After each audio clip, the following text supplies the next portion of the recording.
Hey everyone, and welcome back to this unexpected, what I'm calling bonus episode of Deep Dive with Jamie Stein. I'm just hopping on before the episode gets underway to explain it a little bit. I'm calling it a bonus episode because it's actually a previously unreleased episode that I recorded about a month and a half ago. I recorded it at the end of September. And this is actually a solo episode that I recorded in response to the first 3 episodes of the new season of Real Housewives of Salt Lake City. So, as you will hear me explain in the episode proper, people were really feeling very excited about the season, and people were really excited about, in particular, new cast member Monica.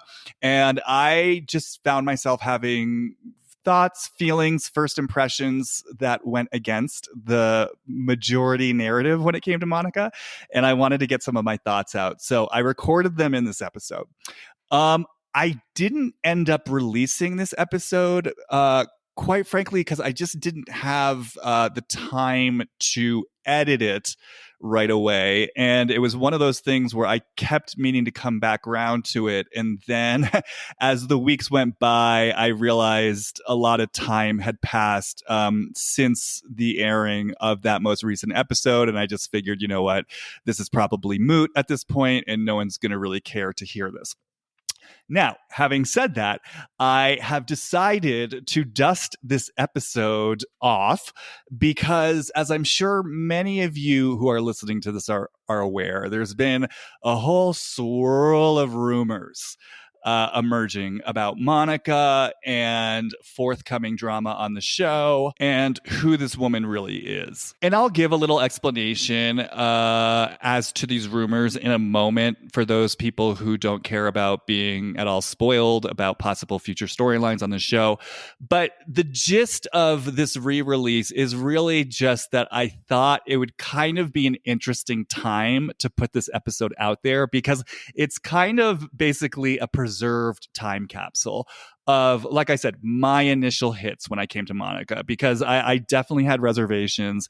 And this episode is really kind of like a beat by beat breakdown of my reservations, where they're coming from and why I have the reservations. And I just thought it would be, given where we are in terms of the information that's coming out now, I just thought it would be a really sort of interesting window to look back at what was coming up for me intuitively from the get-go, long before we had heard about any of this. Like I said, I'm sure a lot of people listening to this are people who do tend to keep up with breaking Housewives news, and you probably know the rumors and the nastiness that I'm alluding to. However, I'm also aware that not everyone does keep up with all the breaking news, and perhaps some of you don't want to be spoiled. So I will just say this: if you are someone who 100% does not want to be potentially spoiled in any way, I will just say, feel free right now to skip ahead a minute or two and just know that, like I said, this episode's going to be a little time capsule of just what my first thoughts and impressions of Monica were at the beginning of the season. Having said that, if you are someone who mostly doesn't want to be spoiled and just wants a tiny bit of context, I'm going to give a very general one-sentence summation of kind of what's out there in the zeitgeist without going into any details. And then you can fast forward a minute or two. And if you're someone who you know is totally open to hearing about what's being said, I'll say a few sentences about that after my one-sentence summation. So, having said all that, my one sentence summation, like I said, is just that there are emerging rumors about Monica and, like I said, the truth of who she is, her relationship to honesty, the truth of her relationship to various castmates. There's just a lot of murmurings, rumblings, and questions that are speculating not everything is as it seems. So that's my one sentence summation. And just to get a little bit more specific into it, you know, for those who have not heard, yeah, there's just rumors coming out about Monica perhaps having swindled Heather Gay's beauty lab a few years ago and sort of going to extreme measures to swindle Beauty Lab. Apparently, there are rumors that the cast at this point firmly believes that Monica actually stole Lisa Barlow's ring from that airport. And there's also just more information coming out about various lawsuits that have been leveraged against Monica. Again, really sort of calling into question her relationship, let's just say, to integrity, honesty, and conducting herself in a manner of integrity, let's say. So I'll just kind of leave that there for now. And if you want to know more, of course, go and Google, go on Instagram, scroll around. It's all there for your perusal. So that's my basic quick explanation. Now, you guys, having said all that, I want to make this one caveat before I turn it over to the episode. Hopefully this goes without saying, but I just want to be 100% clear. This was literally recorded after the third episode of the season. So at this point, they're just in Palm Springs. Lisa's lost her ring. Monica has confronted Lisa for being quote unquote out of touch and materialistic. That's all that's happened at this point. So none of the rest of the season has played out. So I'm saying this because I know obviously the storylines have developed and they've developed in a really provocative way. And I know that this season has brought up like a lot of really sensitive material for a lot of people. So I just want to be really clear. This was recorded before we got into the particulars of Monica's relationship with her mother. So I'm not touching that in this episode. Now, I want you guys to know I am planning on doing a very proper deep dive into this season as a whole. I'm planning on doing that next month. It looks like I've got my old trusted friend and colleague Piper Sample on board to come dissect it all with me. So know that that's coming. Know that I am going to deal with Monica's relationship with her mother. And please understand that even though I did and do have a lot of mistrust of Monica as an adult and her adult actions, none of that is to take away from what we have seen on screen of a very toxic and problematic relationship with her mother. Know that I'm not denying that. I'm not negating that. I'm not minimizing that, nor do I disbelieve Monica about a lot of what she's saying regarding that relationship. I actually have a lot of nuanced thoughts about that relationship, but I just want people to know I'm not ignoring it, I'm not neglecting it, and I'm not minimizing it. Similarly, I know that obviously this initial conflict with Lisa deepens in very real ways over the course of the season. And so again, I'm not going to be speaking to that in this episode. This episode, I am just dealing with the loss of that ring. At this point in time, I understand this conflict deepens. I understand that both Monica and Lisa end up getting very triggered. I understand that both Lisa and Monica bring a lot of heat to this conflict. And yes, this is something that I absolutely plan on exploring in a more proper deep dive in the coming month or so. So I want to just say, I'm not ignoring it. I'm not brushing that aside. We are going to get to it. Again, this is a time capsule of where I was at based on the information that we were getting from the first 3 episodes. So having said that, sit back, relax, enjoy this bonus episode. And I'll also just throw it out there. If you have anything specifically you're going to want to ask about as far as the upcoming deep dive into the season as a whole, always feel free to message me or DM me. I love hearing from you guys, and I love hearing what you want to hear about. All right, you guys, that's it for now. Enjoy.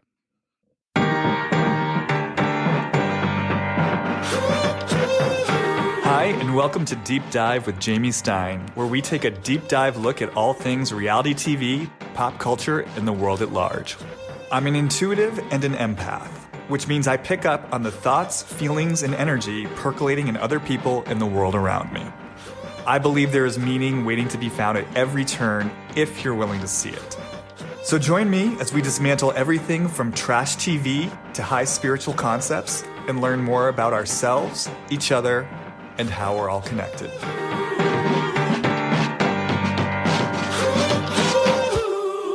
Hey everyone, and welcome back to what is a spontaneous impromptu episode of Deep Dive with Jamie Stein. I was not originally intending to record an episode this week, but felt inspired to do so because, as we all know, Real Housewives of Salt Lake City is coming out of the gate strong this season. We have a very auspicious start to the season. People are definitely abuzz concerning the drama so far. And what's more, I find myself enjoying the season very much so far, but I also find myself in really sharp disagreement with how a lot of the audience is taking in and interpreting the events so far this season. And as is typically the case with me, when I find myself in sharp disagreement with the majority of the audience, this sort of urgent contrary voice in me that says, I got something to say, comes through. And I find myself wanting to kind of have a space to really just sort of talk through my thoughts, impressions, and intuitions. So I thought, why not just hop on and crank out an episode where I can do just that? So this will be a little bit of a lighter episode. It'll be a little bit of a chattier episode. And having said that, I might just do a few quick drop-ins along the way. I might do a few quick deep dive digressions along the way and see where this wants to take us. So, having said all that, let's jump into it. So my chief point of attention is really on Monica, the newest cast member. And it's been really surprising to me to see how people have been reacting to Monica. I guess let me just preface this by saying I am by no means saying Monica doesn't have a place on the show. I'm not saying she's not good for the show. In point of fact, so far I think she's great for the show. She's definitely charismatic.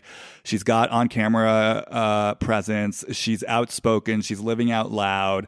So I think she's great for the show. I love what she's stirring up in terms of the ensemble dynamic so far. But I have to say, I am a little confused and mystified by a lot of the response I'm seeing towards her. I keep seeing things like people saying, oh, Monica is so raw and real. I mean, I literally saw an Instagram post recently that said, Monica is, she is everything. She is the moment. She is an icon. And truly, I'm finding myself baffled by this, particularly because what I'm also seeing is people casting Angie K as a villain so far this season and basically saying she's, trying too hard, she's thirsty, she's too hungry for her spot on the show. But meanwhile, Monica is raw, real, the moment, everything, and an icon. And again, to me, this is just baffling because I actually see Angie K and Monica as occupying very similar positions on the cast at this point, which is two women who are looking for their moment and sort of vying for their full-time foothold on the show. But I'm going to get into that more in a moment. So yeah, I want to talk first and foremost about Monica and just kind of how I see her showing up so far, and particularly how I see her showing up on these episodes in Palm Springs. So look, this is sort of what I'm aware of. Monica came to this show through Angie K. Now, of course, there's always that little bit of fiction, right? Obviously, Monica was cast on the show by producers, but her primary connection to these group of women was through Angie K. And I actually did do a little bit of research. This is not just something that was completely made up for the show. Monica and Angie K, what I was told is though they were not close friends, they were very, very friendly, and they did have an established relationship through Jen. They did know each other. This was not just something, again, that was just invented by producers for the sake of getting Monica on the show. She and Angie K did have an established relationship where they were very friendly with each other, right? So Angie K is Monica's through line or entrance to the show, right? And meanwhile, Angie K has some sort of beef with Meredith that I still don't fully understand, but it's a beef between Angie K and Meredith. And we all saw this. Meredith, as far as this season goes, again, I don't really know what's leading up to this. Meredith said something about Monica making a public statement that she would never be friends with Meredith. I believe to this day, Meredith has never produced any evidence of this comment. Meredith does seem to have a tendency at times to make things up to suit her narrative. The only thing I really remember from last season is that Meredith was pissed at both Angie K and, was her name Dana, for basically informing Lisa Barlow of what the other women were saying about Lisa behind her back. So I don't know if that's where this is stemming from. Again, we don't have a lot of clarity, but what I do know is Meredith has a beef with Angie K coming into the season. Oh, it's interesting. Actually, as I'm saying this, I'm actually I'm getting a working theory of what's going on with Meredith. It's almost like if I had to guess about what's going on with Meredith towards Angie K, it's that on some level, she is still nursing a grudge over something petty. Maybe it is the fact that Angie K did run and tell Lisa Barlow everything Meredith had been saying about her behind her back. Maybe it's something else that's happened since then. But as we all know, Meredith is someone who can hold a very petty, minor grudge for a long time. And as we explored in a previous episode, the thing that's so interesting about Meredith is, on the one hand, she's got this kind of what I would call like emotionally immature, childlike need to hold on to these petty grudges. But then there's another part of her that's sort of self-aware enough to know that she shouldn't be holding on to these grudges, that she shouldn't be so irrationally angry about these things. Again, I go back to that. Like, it's exactly what happened last season when she sat down in front of Angie K and Dana, and she was pissed about the fact that they went and gave Lisa Barlow this information, but she kept saying, I'm not mad. I'm not mad. I'm not mad.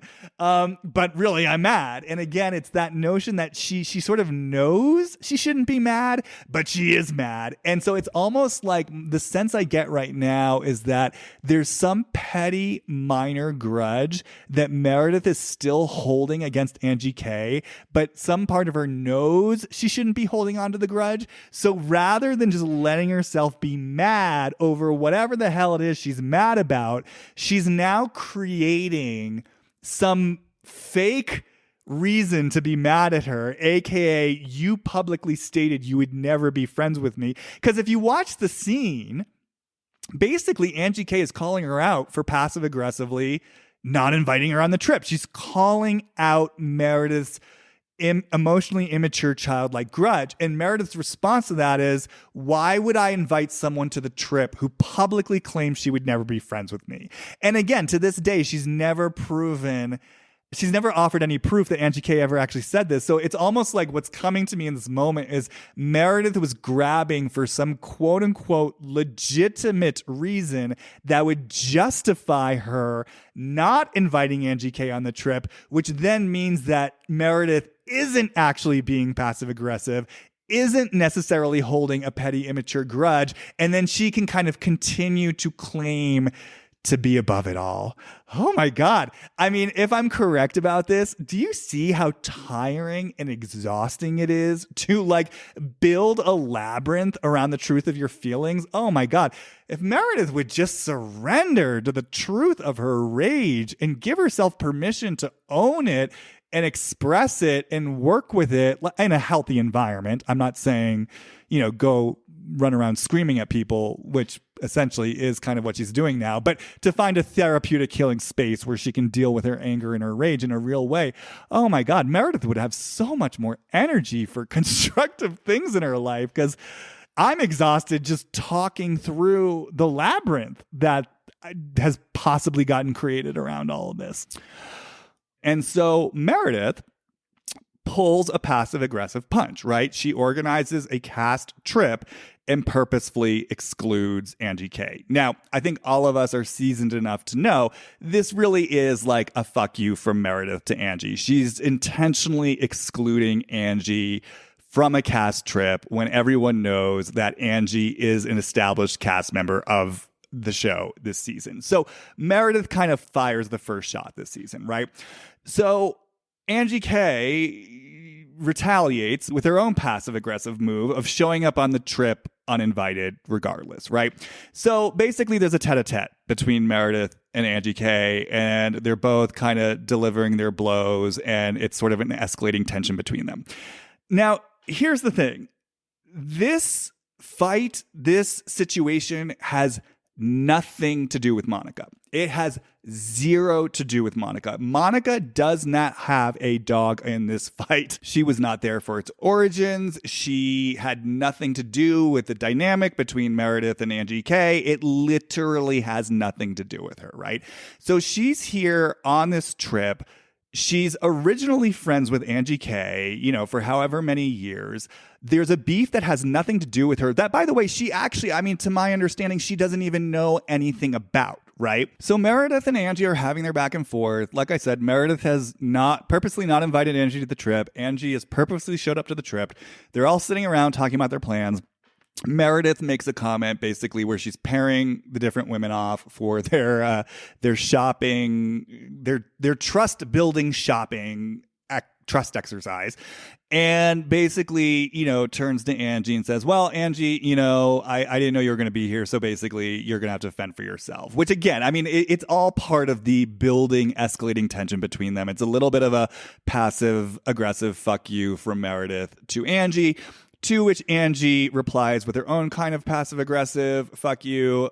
Oh, okay, thank you, Meredith. You're acknowledging that you didn't invite me on the trip. Okay, so whatever. So they're in the midst of their back and forth, right? Monica then chooses in that moment, and actually I'm going to get this up just because the truth matters to me and I like to stick to the facts. So I'm going to tell you verbatim what Monica says. So Monica suddenly interjects. And I want to point out, no one else is interjecting here. Lisa Barlow's not interjecting. Whitney's not interjecting. Mary's not interjecting. People who actually have established history with this group, no one is seeing fit to interject. They're letting Angie and Meredith sort of work this out amongst themselves. And Monica, the newbie in the group, who again is here, not on this trip, but is here in this group as Angie K's friend, takes it upon herself to interject, and not interject in a peacemaking way. She interjects with a clear opinion that is siding with Meredith, where she says, ew. Literally says, ew, to what Angie K is saying, and then, issues this judgment of right out of the gate, someone's being sassy to the hostess. So, that right there, I just want to say, to me, this is not raw and real, right? Monica is inserting herself in a situation that has nothing to do with her. Now, Monica is later going to try to position it that she's being raw and real, where she says something to the effect of, look, I don't care if you're my friend or not. If you're acting out of pocket, I'm going to let you know, right? Which sounds good. Again, it sounds like, oh, look, I keep it real regardless of, whether, I have history with you or whether I don't have history with you. But the problem with this is that, let's just say that's true. Let's just say that Monica really has this quest for fairness and righteous justice. And let's just say maybe she's picking up on something in Angie K that she doesn't feel is fully fair in the situation. If you really are kind of raw and real, right, and also loyal, there's so many choices that are available to you in this moment. Why could you not pull Angie K? First of all, find out more information. You know what I mean? If this really is something that you're invested in, before I'm just going to automatically take Meredith's side, let me go to my established friend of however many years and really find out from you, hey, look, I'm sensing tension, what's going on? I'm interested in hearing your side of the situation. I'm interested in getting more information before I rush to judgment, right?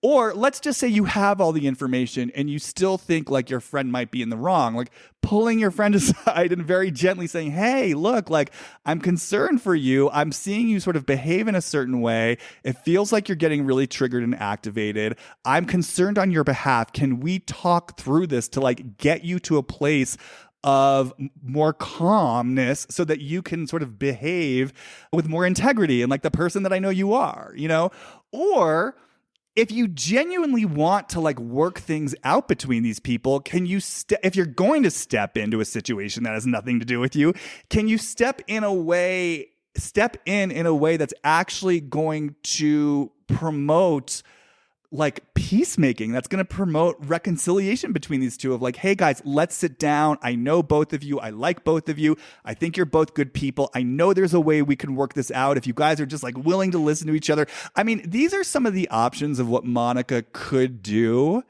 if she were actually concerned with being a fair friend who is doing the right thing on behalf of both people. But it's she didn't do that, right? She literally stepped into a situation that she knew nothing about, had nothing to do with her, and immediately shut down her established friend with very clear judgment, in a way that to me really felt like she was essentially kissing Meredith's ass. And then Monica does a very similar thing at the dinner that they have later, where once again, Meredith and Angie K are going at it. And there's a fight that's escalating between them. And, it's like they're getting their digs in at each other, right? And Meredith is saying things to Angie K, basically dismissing her. You can go, you can leave. Angie K points out that Meredith had no problem, I guess, coming to her for some sort of business advice at some point. Meredith comes back with a sarcastic comment about, okay, I'll write you a check for your time. And so, again, things are escalating. And then at that point, Angie K says something to the effect of like, oh, you're going to write me a check for your dusty jewelry that you haven't sold since 2015 or whatever. And so again, at that point, Monica suddenly acts all offended on Meredith's behalf and literally interjects and turns to Angie K and says, stop, like the way that you're acting is disgusting. So again, it's not like Monica is intervening in the interest of promoting peace between the two or shutting it down between the two of them. She's not saying to both Angie K and Meredith, guys, stop, you're both taking this too far, or guys, stop, you're both going to regret this in the morning. She is singling Angie K out and literally telling her to stop and literally telling her that she's acting in a quote unquote disgusting way, again, in a fight that has nothing to do with her. And that's what this felt like to me. It just sort of felt like to me, Monica is here to sort of get in good with Meredith. It felt very strategic to me. And actually, I am curious if I just do a quick drop in from Monica to Angie K right now. I am kind of curious to see what I would see. So I am going to just quickly drop in from Monica towards Angie K. Yeah, I mean, honestly, like it really does feel really clear. It's like it sounds mean. It feels mean to say, but it's like you're worthless to me. Meaning like you're worthless to me in context of the show. Like it really feels like that. It really feels like you are a stepping stone. You're my entry in. And now I've got a lily pad off you into getting in good with the more established cast. It really does feel like that. It really feels like I used you for what I needed you for, which is to get into this position where I'm on the show. And now that I've used you to that end, I am sort of ready to be done with you. Like there are bigger fish to fry. There are people who can be of more help to me. And what's really sort of coming through as Monica towards Angie K, Angie K is interesting to me because I do think that she has her own relationship to strategy. I think she's got her own relationship to, wanting to establish her place on the show. But her energy and her vibe is definitely different than Monica. Like, I think Angie K is someone who's more or less very invested in being nice, being the good girl. I think that she's very concerned with how things look. So like last season, for example, even when she got mad at Jen, it was very much from this righteous place of like, I've been nothing but a good friend to you. I think there's something about her that's sort of like a little bit more like the good girl. And I think as Monica, I'm sort of interpreting this as a weakness. Like when I take Angie K in as Monica, I sort of see her as almost like a sad sap, a little bit like weak-willed, a doormat. Like I just experience her as passive. And again, it just brings up this feeling in me as Monica. It's like, you're no good to me. It's like, you're just kind of like a weak-willed doormat who people are going to trample on. And in this place, I don't really have sort of faith or confidence in your sort of like longevity in this group or on this show. So it's just like, yeah, like again, I've got what I need from you. I'm moving on, throwing you under the bus. I got bigger fish to fry. So it really feels like strategy to me for Monica, which again is fine. Like I'm fine with the energy that Monica is bringing to the show. I'm just not seeing her as raw and real. I'm seeing her as every bit of a strategist as Angie K. I just think she does it differently. And so it's really surprising to me that people, it's almost like because Angie K appears so desperate and because Angie K also is sort of hovering in this weird middle ground where on the one hand, she is kind of being like passive aggressively assertive, but at the same time won't just sort of come out and like, I don't know, be really defiant or really strong in her energy or just be an unapologetic bitch.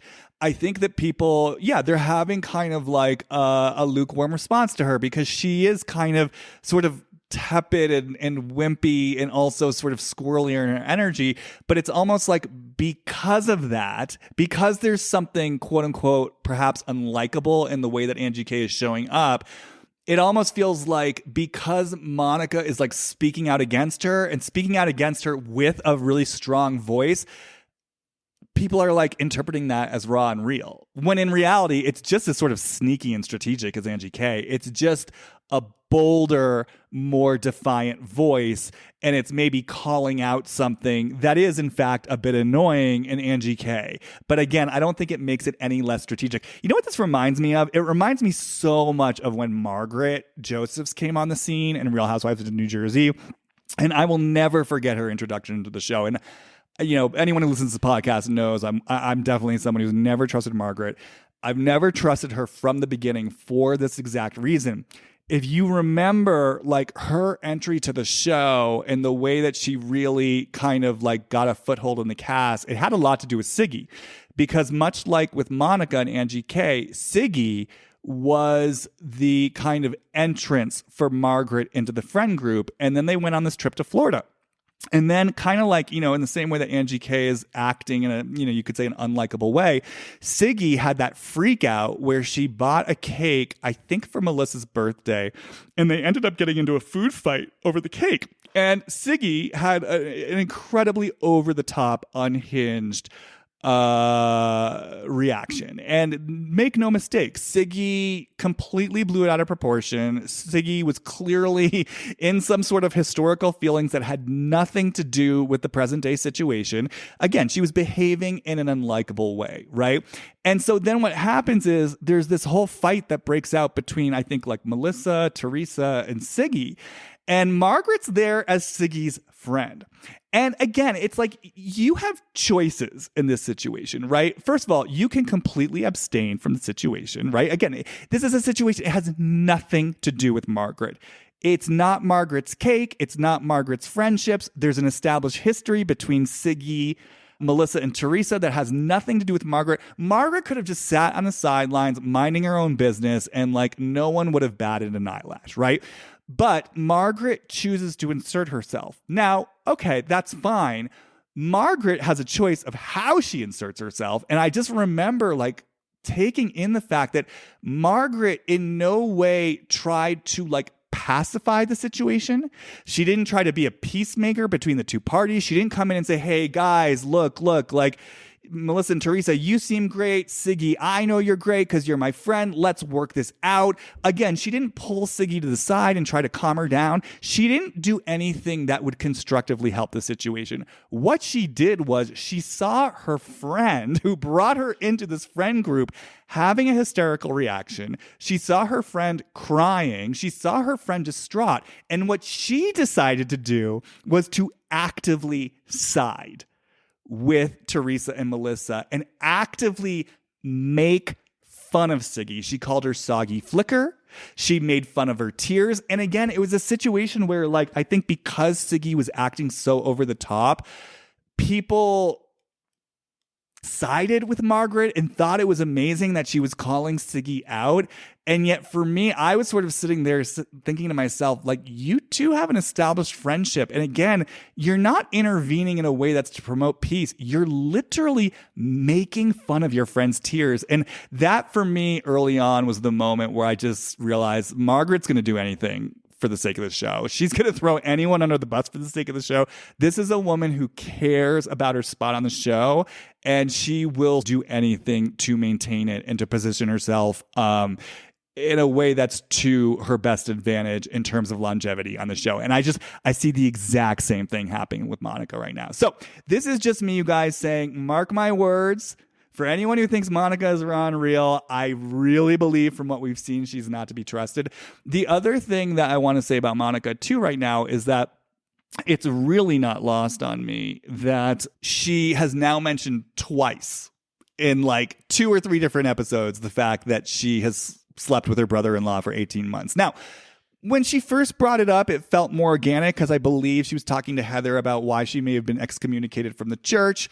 And, look, again, this is sort of where I see why Monica's good for the show. She's owning it. She's bringing it out, right? She's not waiting for other people to dig up her dirty laundry. She's saying, this is who I am. This is what I did. And of course, it's a salacious piece of information. So the TV viewer in me wants to know more. So that's all well and good. But it's like when we're having a cast dinner and it's one episode later and she brings this out in some sort of like, sort of fairly innocuous dinner game, I'm just sort of sitting there thinking, this just feels attention getting to me. Like if a friend of mine, I was talking about this with a friend of mine, and they called it it's like a party trick. And I felt like that was so dead on. Like this is like a party trick that you're trotting out to kind of like cause a wave, cause a reaction. She's looking for her moment, So again, other people are calling this raw and real. I'm just kind of sitting here like, okay, is this raw and real, or is this someone who's like looking to make a splash? And again, I want to say it's one thing to bring this piece of information out as like a personal disclosure. You know what I mean? Like if you're genuinely getting to know someone and you really kind of want to share with them in an intimate or perhaps even vulnerable way, that's one thing. And to say, look, there's this piece of my history that I want to tell you about. And, I think if it were kind of like a more sincere gesture of bonding, it might look or sound something like, yeah, like I made these mistakes. I'm not proud of what I did. This is what led up to it. Like an actual vulnerable sharing. But what I noticed about Monica is like both times that she's brought it up, it's like she's practically bringing it up with a smile on her face. And this isn't to judge her for what she's done. I don't really know the situation that led up to it, but it's just taking in the energy with which she has brought this to the forefront on multiple occasions in a very short amount of time on an international TV show. Again, I just get the sense that this is a woman who's looking to make a splash, and she'll make a splash however she needs to make a splash. And so, okay, so that brings me to kind of like the second part of my raised eyebrow towards Monica, and that was her reaction to Lisa Barlow losing her $60,000 engagement ring. Look, I got a lot to say about this because, again, this is sort of another point of departure between the rest of the audience and me. I gotta say, like, call me crazy, and I'm willing to hear different perspectives if you want to DM me or something. I personally did not have much of a problem with how Lisa responded to losing her ring. First of all, I gotta say, I gotta just say, Heather. Oh my God. Heather recording herself in that bathroom stall, gleefully reporting that Lisa is quote unquote acting unhinged over the loss of her ring, just as an intuitive quick hit. And maybe this is stating the obvious. It just felt so clear to me that Heather was loving having the opportunity to call Lisa Barlow unhinged. Like it felt to me like, Heather knows she had a really bad fan reaction last year. She was called unhinged over and over and over for her behavior. And especially with the way that she whipped out her personal cell phone to record footage from the bathroom stall where she gets to say Lisa Barlow is acting unhinged. It just felt so, like I said, gleeful, and like she was just chomping at the bit to have a moment or an opportunity to point the finger at someone else, Lisa Barlow no less, and call her unhinged. It reminds me of kind of like how she wanted to set Leah McSweeney up to like fall off the wagon on the ultimate girls trip. There's something, it's like Heather loves setting other people up for the fall. It feels like this cruelty in her that just says, well, if I have to take the fall, I want other people to take the fall too.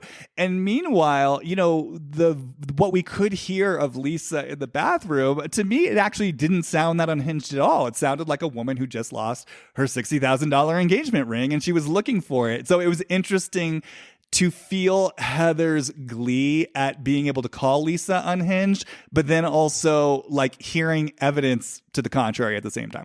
Okay.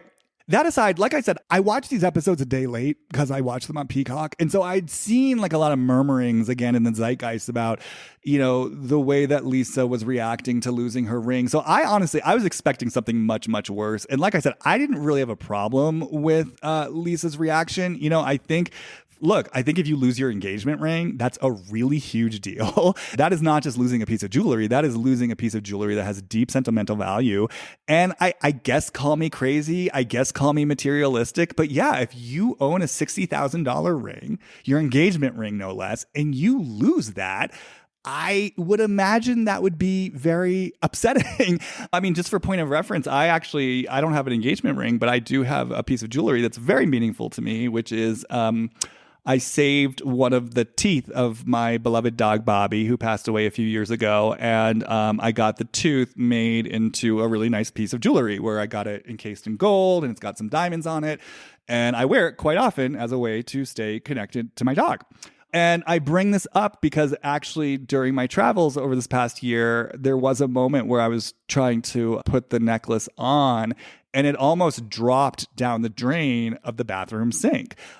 Fortunately, it did not. But like in that flash of a moment where I thought it was going to drop down the drain, I was devastated.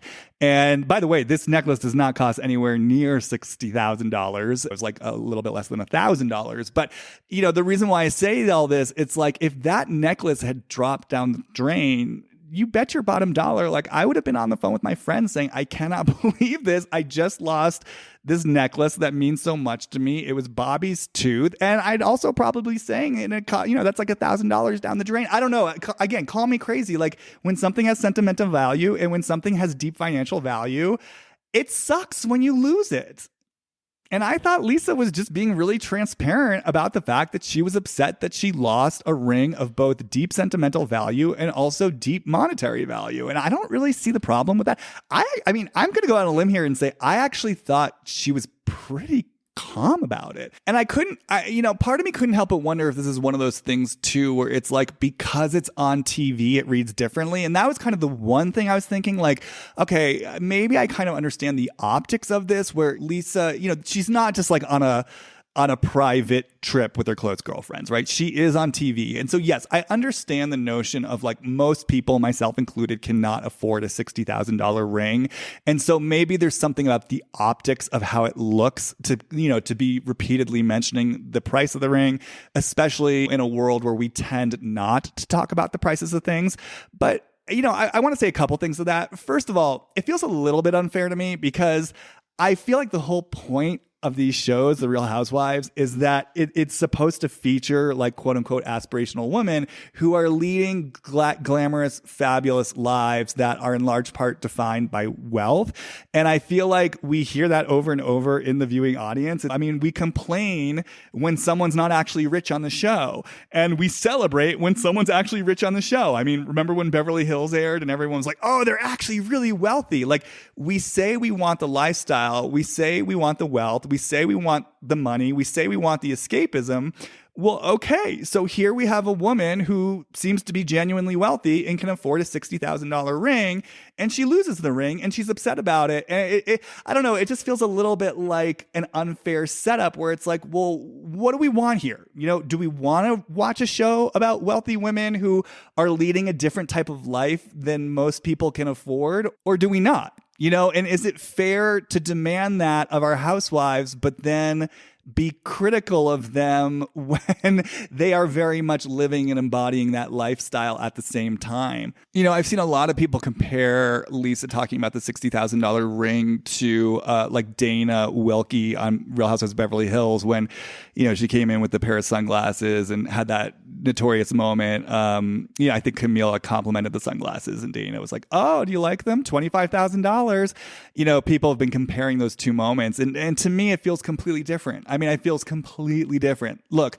if Lisa hadn't lost the ring and someone had just complimented the ring and said, oh, Lisa, that's a beautiful ring, and Lisa held up the ring and said, oh, isn't it great? $60,000. That to me is very, very different. Like, that to me would be boastful. That to me would be pretentious. It's a much different situation to have lost the ring and to be upset about the lost value, both sentimental and financial value. And I will say this, if Dana had come to that Beverly Hills pool party, right, not said anything about the sunglasses, but then lost the sunglasses and said, "Oh my God, I lost these sunglasses. My husband gave them to me as a present. They're $25,000. I can't believe I just lost a $25,000 pair of sunglasses," I wouldn't have had an issue with that. Like, again, I get it. I get the idea of being upset about losing something of great sentimental and monetary value. Now, I will say this, and this will be a little bit of a deep dive digression, but bear with me. I also wonder if there is really something here about what I would call comfort with financial or monetary transparency, because like I said before, there does tend to really be kind of a stigma and a secrecy around money. We tend not to talk about what things cost or how much we earn. And in fact, it is usually thought of as tacky in a lot. Like, we don't talk about these things. But the truth is, I actually wonder about that a lot. I actually really wonder about how healthy it is that there is so much secrecy and I think shame around money and discussing financial matters. It's really interesting because there's this series of books I'm sure some of you are familiar with, but maybe some of you aren't, called Conversations with God, where the author of the books, I believe his name is Neil Donald Walsh. He's a guy who, he was having a bit of an existential crisis. And I forget the exact story, but one day he sits down and I think he kind of like maybe asks a question of, what he calls God, like source energy, spirit. And God started speaking back to him. Like, he started channeling messages from what he called God. And that led to the first book, Conversations with God. And it, like I said, it's since led to a whole series of books. It's really fascinating material. Like, whether you believe that he's channeling God or not, the information that came through is really interesting and provocative. But the reason why I'm saying this is, one of the things he talked about in Conversations with God that always stuck with me, he was conversing with God specifically about money and disparity of wealth and the financial state of affairs in the world. And one of the things that God said to him basically was like, the thing that would really sort of revolutionize and change the world from a financial monetary perspective is transparency. And God kind of outlined, what you might call like a healthy model or utopia as one where everyone's financials are kind of like transparent to everyone else. Like there's no secrecy in numbers.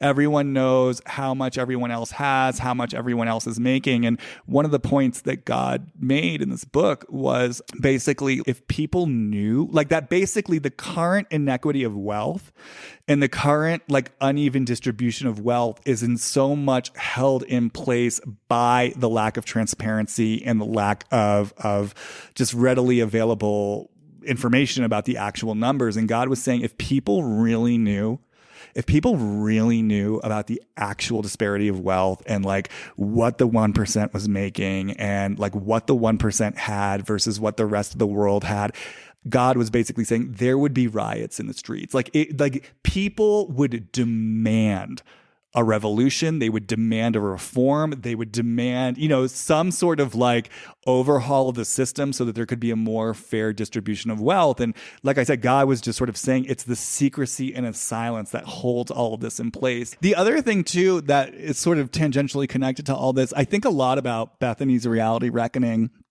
I want to be clear. I know that Bethany is a problematic spokesperson, and I know that her motives might not be pure. And I know, again, she's a problematic spokesperson, but I got to say, I have said this before. I'll say it again.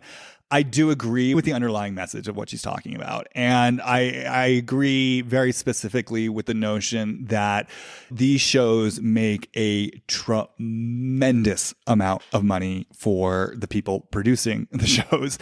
And it does in large part, I think, a lot of times come at the expense of the mental well-being of the people who essentially are the lifeblood of the shows, which it's talent. It's the on-screen talent. It's the cast members who make these shows successful. And what's been so interesting to me throughout all this is like, I keep thinking about Conversations with God and that idea of financial transparency. And whenever I kind of hear about Bethany's reality reckoning, where I go with this is I keep thinking, I want to see the numbers. Like, I want to know, how much does NBC Universal actually make off The Real Housewives? Like, literally, I want to know the specific dollar amount of what they make. I want to know how much Andy Cohen makes off these shows. I want to know how much the showrunners make off these shows. Like, show us the numbers. I just think it would be so fascinating to look at the pie as a whole and see what everyone's making. And by the way, I'm not just talking about this in terms of the cast. I'm also talking about this in terms of the crew, because kind of like God was saying for the world, I just have this feeling like if people knew the amount of money that the people at the top were making off these shows, and like the behavior that they covertly encourage in order to keep making off these shows at the expense of a lot of these people who, you know, maybe are kind of impressionable, maybe don't know any better, maybe are not in the most mentally well placed. I mean, again, I just have this feeling like if people could see the numbers, people might be taking what Bethany is saying a little bit more seriously. I've thought about that a lot because I am someone, you know, I don't know this about Lisa, but I'm just sort of gathering this from what I saw on the show. Like, I am someone like her who I kind of like talking about the numbers because, again, to me, it's sort of like, what's that 12-step expression? It's we're only as sick as our secrets. There's something about the silence around money that I think really breeds secrecy. I think it really breeds shame. I think a lot of people struggle in silence and with a sense of being alone with their financial woes. And again, I'm just someone who's like, I wish more people were willing to talk about money, not from a boastful way, not from a bragging way of look how much I have, but people who are willing to talk about money from a place of transparency, from a place of honesty. So again, maybe this is just a personal thing where I personally am comfortable with someone talking about a price tag and not feeling like it's inherently tacky or boastful. But I do. I believe in financial transparency. I believe in talking about the money. I believe in dissipating the shame, the silence, the secrecy. Now, having said all that, let's bring this back to Monica. I really want to highlight a few things here. So first of all, I can't help but feel like there's kind of a double standard here where we've seen Monica on the show literally crying about buying a Louis Vuitton bag so that she feels she can fit in with the other woman. Now, I want to say, again, much like with Lisa and her $60,000 ring, I'm actually for this. Like, I think it's great that Monica was willing to talk about her wealth compared to the other women's wealth and what it brings up in her and the pressure she feels to keep up. I mean, this to me is much healthier than someone like, say, a Jen Shah, who won't talk about her financial shame, won't talk about her financial competition, and instead is stealing from the elderly to keep up with the Joneses. So I'm completely fine with Monica having these sort of honest, vulnerable moments. But it's just interesting to me that here's the thing, even though she's sort of owning her vulnerability in that moment, I can't help but be aware she is still playing into the very same culture that she seems to be criticizing Lisa for, right? Like, she is essentially saying, I am putting value and worth, and in particular, my sense of self-value and self-worth into a Louis Vuitton bag, right? And not only that, she either has the money to pay for it or she has the available credit to pay for it, which, again, if we're going to go by Monica's language and Monica's standards, I would say that is actually a form of privilege. You know, I'm not saying Monica can go out and buy a $60,000 ring, but there are many, many, many, many, many people in this world who cannot walk into a store and buy a Louis Vuitton bag if they want to buy a Louis Vuitton bag. And then on top of that, it's so interesting because Monica kind of has this seeming awareness of, I made this impulse buy to play into a kind of unhealthy culture of status, right? Where our worth is defined by our designer brands, right? So she has that awareness. She's crying to her mom about it, but then it doesn't stop her from showing up at the airport with the Louis Vuitton bag. And someone makes a comment about Xanax, right? And then Monica makes a point to repeatedly say, I got my Xannies in my Louis. I got my Xannies in my Louis. So it's like, even though she's acknowledged that she's participating in something that's perhaps unhealthy and destructive, she's still choosing to participate in it.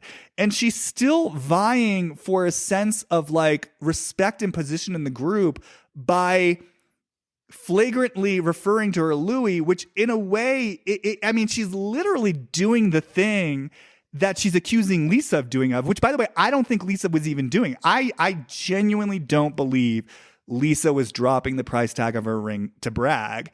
And yet I do believe Monica was mentioning her Louis Vuitton bag as a way to assert something within the group. So it's just interesting to me that apparently in Monica's mind, she's allowed to invest worth and value in a designer bag. She's allowed to call attention to her designer bag.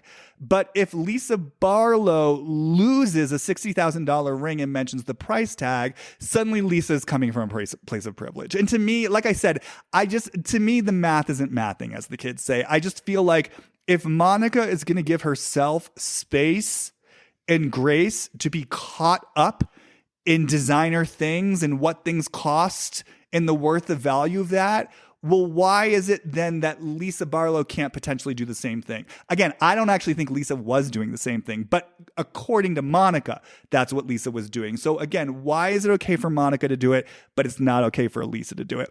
And this kind of brings me back to the first episode, which I've not forgotten about, and I really need to highlight this moment, which was when Lisa and Angie K and Monica were all out to a meal, and Lisa is mentioning that she doesn't cook.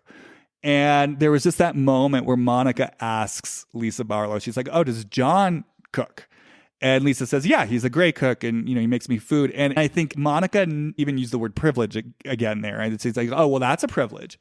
And the editors made a moment out of it. And I just want to make sure that moment's not getting glossed over because it felt so loaded and it just felt like such a setup on Monica's behalf. Like Monica, she was setting Lisa up to be judged as privileged for having a husband who cooks for her. And, I just remember taking that moment in and I remember just kind of feeling like, Monica, it's not Lisa Barlow's fault that you're in the middle of a divorce. It's not Lisa Barlow's fault that your marriage didn't work out. And the fact that Lisa Barlow has, a loving husband who cooks for her, she's not doing anything wrong. It just felt to me like Monica has unhappiness in her life. She has, whatever heartbreak or resentment is connected to her divorce. And rather than just owning that for herself, it just felt in that moment like she was taking it out on Lisa. And it's like, as I'm saying this, it's almost like in this moment, what comes to me is that Monica is sort of putting Lisa in a certain position, which is sort of like the fabulous woman who has it all and has the money and has the husband. And it's almost like what comes to me, it's like that Monica is looking at Lisa and she wants a lot of what Lisa has, or at least what, her perception of who Lisa is and what she has. And it's almost like Monica wants the privilege. Like, I don't know that Monica's actually pissed about inequity of privilege in the world. It's almost like it feels to me like Monica wants to be the privileged one. And if she were the privileged one, she wouldn't have a problem with it. And I feel like what's upsetting to her isn't the fact that there are people with privilege and then people without privilege. I feel like what's truly upsetting to her is that she wants to be the one with privilege. And I think she experiences Lisa as being the one with privilege. And because she wants that same privilege, she hates Lisa for it. And rather than just owning the place in her that wants to say, I want all of that. I want the privilege. I want the wealth. I want the $60,000 ring. I want the status symbols. I want the loving husband. And I want to be able to kind of like be in the 1%. I'm not saying Lisa and John are actually in the 1%. I don't know what percentage they are. But rather than just sort of owning the voice in Monica that says, I want to be part of the 1%. I want to flaunt it. I want to be above other people. She's instead positioning this as other people are privileged and it's not fair. Like she's framing it as a conversation about wider privilege in the world, when I don't really think Monica cares too much about wider privilege in the world. I think she cares more about the fact that she is not one of the lucky few who gets to be privileged. And I think that's part of what's triggering me about all this is like when I see people saying, oh, she's keeping it so raw and real, I'm just sort of sitting to myself thinking, I don't think this is a woman who's keeping it raw and real. I think this is a woman who actually wants to be rolling in it at the expense of others and is pissed that she's not the one in that position. But I think because she's assuming a viewpoint that's relatable to more of us, because again, most of us can't afford $60,000 rings. Like I said, most of us can't afford Louis Vuitton bags. I think because she's speaking to that, it gives her the illusion or the pretense of being the voice of the little guy. But I just, again, like my sense is this isn't actually what's happening. I don't think I really don't think Monica is someone who cares about inequity of wealth in the world. I think she just cares more about the fact that she herself isn't wealthy and she wants to be, and she's pissed about that. Okay, so the last thing that I will say in all of this is I want to touch on Whitney for a moment so I have a couple takes and one of them's a hot take. So the hot take I want to say about Whitney is, and I really feel the need to say this, I want to say she is not wrong in what she said about Meredith on that Sprinter van. When she mentioned that Meredith always has some outside reason why she's so upset about things. And I'm just mentioning this because I was literally thinking the same thing before Whitney even said it. So I don't know if you guys remember, but I think it was like 2 reunions ago when people were calling Meredith out on the degree to which she holds a grudge and, the way that she was acting sort of so unhinged all season, her go-to thing. I think at that point it was about her nephew. And by the way, this is not to minimize like what her nephew went through. I know they brought him on the show last season, and I know he had very real struggles, and none of this is to minimize that. But I do remember her using her nephew's mental health issues as like kind of like almost I want to say like a trump card, kind of like you can't say anything else against me because I was dealing with this really serious issue. And if you even start to go there, like kind of like what, Meredith and Whitney are saying, it's like she weaponizes these issues as a reason why you can't sort of challenge her on a deeper level. And then she was doing the same thing, this season. I don't know what's going on with disabled baby, but obviously there's something to do with disabled children that she is sort of now bringing out as a shield where you can't really sort of confront her on anything because she's going to, again, use that as her trump card as to why you're like horribly inappropriate for even daring to like question or challenge her. So I want to say like Whitney's not wrong about that.